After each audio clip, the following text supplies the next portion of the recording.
The following story and photos are from GiantPandaKing's book, Gotham 1919 to 1939, by Russell S. Beatty, available from www.giantpandaking.com. Viewer discretion is advised.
During Bruce Wayne's years training abroad, one of his mentors was a man named David Cain.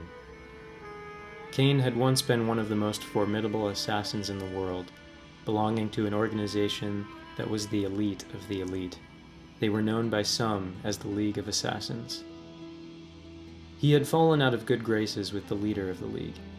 Though he was well past his prime, he was still one of the deadliest men in the world. Cain yearned to be back with the elite, but the opportunity evaded him. When Bruce trained with him, he learned everything Cain had to offer: jiu-jitsu, judo, and many other forms of martial arts.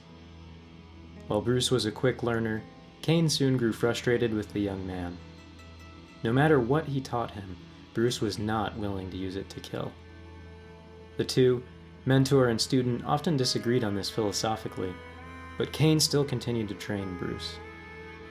After months and months of training, Bruce and Cain parted ways. Bruce felt he had learned all he could from the fighter, and Cain felt he had nothing more to teach Bruce if he would not use it to kill. They left on tense terms. Unbeknownst to Bruce, Cain's young daughter, Cassandra, had been watching everything her father had taught him. Cassandra had been born years before, when Cain was still a part of the League of Assassins. Cain had fallen in love with another assassin of the League, and the fruit of their romance was Cassandra Cain. Cain had hoped for a child that would be born the perfect warrior.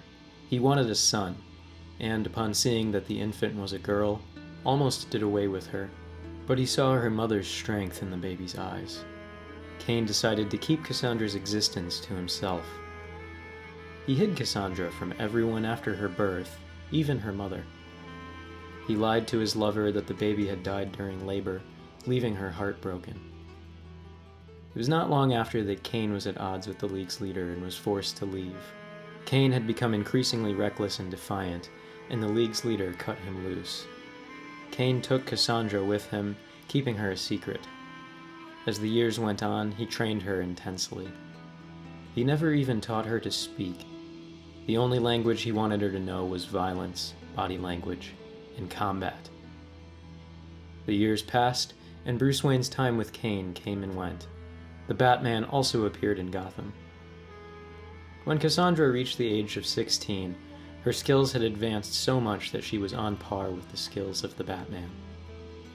Cassandra was capable of reading a person's intent before they even made a move. Cain was still yearning to be a part of the League again. He witnessed the rise of the Batman, knowing full well that it had to be Bruce. He followed the Bat's career as closely as he could, and a plan slowly began to form in his mind. He continued to train Cassandra intensely. Cain wanted his daughter's skills to be razor sharp by the time they returned to Gotham. Cain had been contacted by an associate of his, King Snake. King Snake was a mercenary well-versed in hand-to-hand combat. He had once been a member of Her Majesty's service until he was blinded. King Snake had an interest in challenging the crime boss in Gotham's Chinatown, Lady Shiva. King Snake had heard of her exploits. He had already conquered the Triads in Hong Kong, but he saw a potential rival in Shiva. Cain joined King Snake's forces, the Ghost Dragons, in what would come to be known as the Tong War of Gotham. Cain brought Cassandra with him, crafting armor for her to use.